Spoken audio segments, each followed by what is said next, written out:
Yes, এটাই হচ্ছে আমাদের রুম পোখারাতে।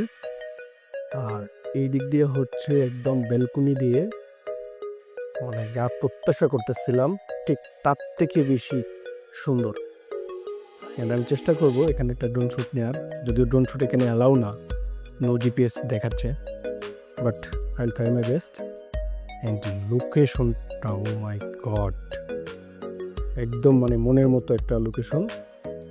এবং এটার ভিউটা মানে একদম লাইভ যদি আপনি দেখেন তাহলে বুঝতে পারবেন এটা কতটা সুন্দর। অ্যান্ড এখানে হালকা একটু ঠান্ডা বেশি। আর আমরা যেহেতু আসছি হচ্ছে এটা হচ্ছে ডিসেম্বরের লাস্ট উইক, সো ডিসেম্বরের লাস্ট উইকে একটু বেশি ঠান্ডা থাকবে, এটাই স্বাভাবিক। আমরা এখন একটু বাহিরে যাব, বাহিরে গেলে দেন হচ্ছে বাহির থেকে ঘুরে আসবো, আর বাহিরের যে সিনগুলো থাকে চেষ্টা করবো আপনাদেরকে দেখানোর জন্য। অ্যান্ড হোপফুলি আপনাদের অনেক ভালো লাগবে। So let's go.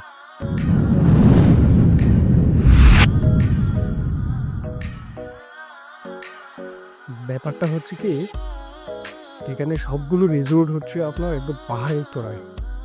আমাদেরকে অনেক কষ্ট করে পাহাড়ের উপরে উঠতে হয়, আবার নামতে হয়। আর মানে এটা যেমন কষ্টের আর কিছুটা রোমাঞ্চকরও বটে, কারণ এখানকার যে মজাটা মানে নামার আর ওটা, এই জিনিসটা আপনি মানে কল্পনা করতে পারবেন না। তো খুবই অসাধারণ একটা প্লেস, আপনি কল্পনা করতে পারবেন না যে এতটা ভালো লাগে কাজ করে। ভালো বিষয় হচ্ছে এখানকার চমৎকারভাবে মানে রাস্তাঘাটগুলো পরিষ্কার, খুবই পরিষ্কার বলতে পারেন রাস্তাঘাটগুলো। আমি একটা জিনিস খেয়াল করলাম, বাংলাদেশের আমরা যতটা কান্ট্রিতে গেছি প্রত্যেকটা কান্ট্রিতেই মানে পাবলিক সাপোর্ট যেটা বা পাবলিকের সুবিধা যেগুলাতে মানে রাস্তাঘাট বা পাবলিক বাস, এই ব্যাপারগুলোতে চমৎকার ডেকোরেটিভ পাওয়া থাকে এবং খুবই সাজানো গোছানো। তারপর মানে রাস্তাঘাট অনেক পরিষ্কার, রাস্তাঘাটে খুব ময়লা কম, অন্যান্য বিষয় খুবই চমৎকারভাবে এখানে সাজানো গোছানো থাকে। নেপালের সবচেয়ে আকর্ষণীয় বিষয় হচ্ছে এখানকার স্কুটি। অর্থাৎ আপনি যদি লোকাল ট্রান্সপোর্ট ইউজ করতে চান, লোকাল ট্রান্সপোর্টের চেয়ে বেটার হচ্ছে এই স্কুটিগুলো রেন্টে নিয়ে আপনার ইউজ করা। এটা মেবি 8 ঘন্টার জন্য দেয়।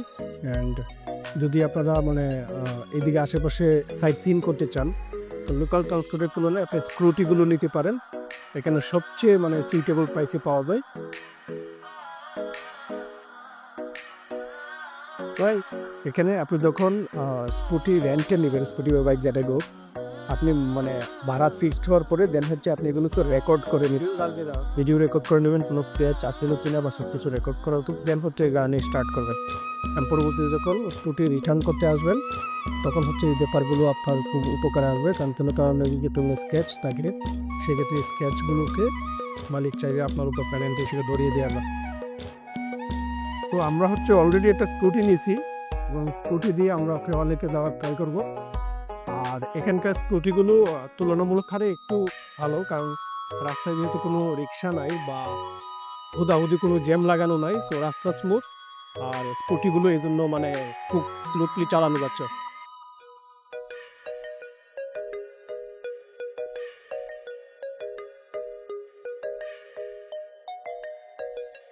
পোখারা শহরটি অত্যন্ত সুন্দর একটা শহর। নেপাল ঘুরতে এলে এখানে অবশ্যই আপনাকে আসতে হবে। কাঠমান্ডু থেকে 200 কিলোমিটার দূরে পোখারা অবস্থিত। এখানে আসার একমাত্র উপায় হচ্ছে বাসে করে আসা অথবা গাড়ি ভাড়া করে আসা যায়। বাসে করে যাওয়ার তুলনামূলক সাশ্রয়ী, কাঠমান্ডু থেকে পোখারা যাওয়ার ভালো বাস আছে, যেতে লাগে সর্বোচ্চ 8 থেকে 10 ঘন্টা। সময় বাঁচাতে গাড়িতেও যেতে পারেন, গাড়িতে যেতে 7-8 ঘন্টার মতো সময় লাগে, তবে তুলনামূলক হারে বাস থেকে একটু কম সময় লাগে আর কি। পোখারা আসার সময় রাস্তার দুপাশে পাহাড়ের দেখা যায়, যা মনকে উৎফুল্ল করে তোলে। তবে যেহেতু আমি রাতে আসছিলাম, সো আমি এই ধরনের কোনো কিছু দেখার সুযোগ পাই নাই, কুয়াশা ছিল প্রচুর, সো ঘুমায় চলে আসছি। পোখারার হোটেলগুলো বেশ ভালো, দামও রিজনেবল। তবে যদি আপনি বাংলাদেশের খাবারে অভ্যস্ত হন তাহলে আপনার কাছে মোটামুটি ভালো খাবারই হবে। তবে খাবারের দোকানে অর্ডার করার আগে যদি আপনি মুসলমান হন সেক্ষেত্রে আপনি খাবারগুলো হালাল কিনা সেটা একটু জিজ্ঞেস করে নেবেন। বেশিরভাগ হোটেল থেকে পাহাড় দেখা যায়, সো যে কোনো হোটেলে উঠেন না কেন আপনি পাহাড়ের দেখা পাবেনই। পোখারার বিশেষ করে স্ট্রিট ফুড ট্রাই করে দেখতে পারেন, খাবারের মান যথেষ্ট ভালো আছে। আর পোখারার বিখ্যাত স্থানগুলো ঘুরে দেখতে চাইলে কমপক্ষে এখানে 2 দিন সময় আপনাকে থাকতে হবে।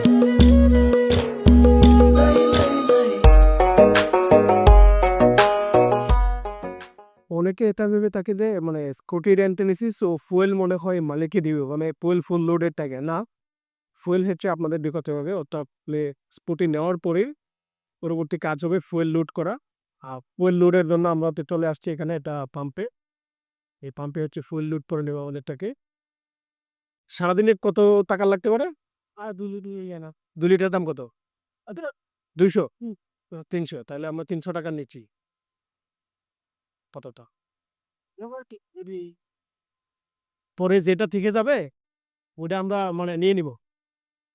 আমরা তো রিটার্ন করার সময় আমাদের যেটা থেকে যাবে ওটা আমরা পাইপ দিয়ে বের করে নিয়ে আবার বিক্রি করে দিব, ক্যাশ টাকা পাবো। নামতে হবে। ও বাহ, আমাদের মালটাকে লোডেড করা হচ্ছে। লোডেডের পরে দেন হচ্ছে আমরা একদম সিটে টুবে বের হবে। একটু সামনে আনেন গাড়ি, পিছনে আনেন।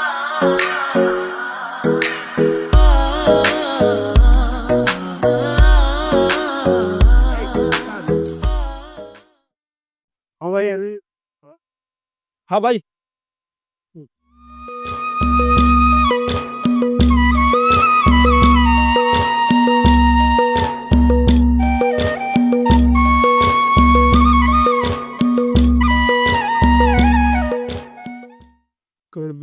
কত টাকা দিল ভাই? দাঁড়ান, 500, 100, 600, 625 টাকা দিছে। 375 টাকা রাখছে। বলে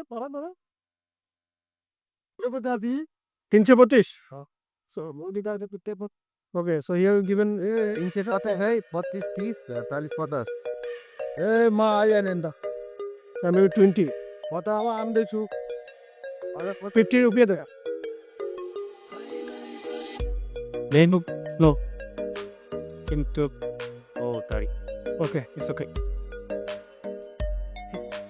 সামান্যের জন্য বেঁচে গেলাম, 50 টাকা কম দিছিল। মজার একটা এক্সপিরিয়েন্স, এই জন্য রেকর্ডে রাখছিলাম, কারণ আমাদের বিল আসছিল হচ্ছে 325 টাকা। আমাদেরকে 1000 টাকা নোট দিয়েছিলাম আর 675 টাকা ফেরত দেওয়ার কথা, কিন্তু 625 টাকা সে আমাকে ফেরত দিছে। পরবর্তীতে ক্লেম করার পরে আবার 50 টাকা ফেরত দিল। সো এরকম ম্যাক্সিমাম টাইমেই হয় যে আপনি এটা হয়তো বা ওদের মিস্টেক হতে পারে, আবার ইচ্ছাকৃতও হতে পারে। কারণ এগুলোতে তো আমরা দেখা যায় যে এদের নোটে অভ্যস্ত না, ক্যালকুলেশন না করে যদি পকেটে রেখে দিতাম তাহলে তো পুরাই জড়া খেলতাম। এই হচ্ছে পোকারা রাস্তা। আর পোকারাটা বেসিক্যালি হচ্ছে এখানে প্রচুর পরিমাণে পাহাড়, আর পাহাড় কেটে রাস্তা করা না, মানে পাহাড়ের উপর দিয়ে রাস্তা। তো আপনার দেখা গেছে যে উঁচা নিচা নিচা উঁচা এরকম একদম, মানে আমার সাথে আছে হচ্ছে সাফায়েত ভাই, খুবই ভালো এবং নম্র ভদ্র শান্তশিষ্ট একজন ব্যক্তি। সো আমরা একসাথে ড্রাইভ করতেছি, আর আমাদের আরও 3-4টা মক্কেল আছে, এগুলো সামনে কোথায় আছে জানি না, ওরা বাইক নিতে পারছে কিনা। আমরা আগে নিয়ে নিয়েছি, এই জন্য আমরা আগে নিজেরা একটু ঘুরে নিচ্ছি আর কি।